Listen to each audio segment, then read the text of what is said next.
They hosted the Olympics in 2008 and showed the world how it was done. And China is the world's #1 fireworks producer, exporting 45 million boxes of fireworks to more than 96 countries every year. Unfortunately, the image of fireworks isn't always bright and dazzling.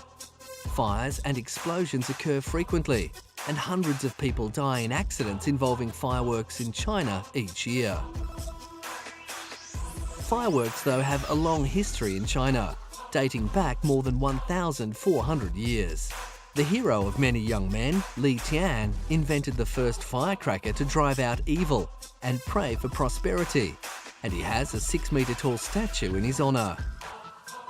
Located in the middle of Luoyang City, the statue is erected outside the China Fireworks Culture Museum that shows off some of the earliest forms of the product.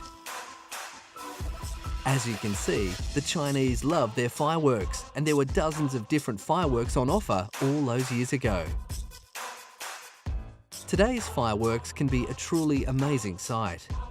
It's not just crackers these days. It seems the visual effects are almost limitless, and fireworks developers are constantly working to create newer and more exciting effects.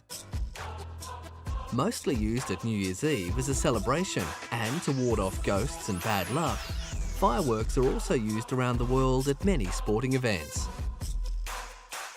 In China, it is reported that more than 200,000 people work in the fireworks industry, and the export market is massive. Bans on using fireworks in China have been placed and then lifted in many locations, with Chinese wanting desperately to use the fireworks to celebrate events throughout the year.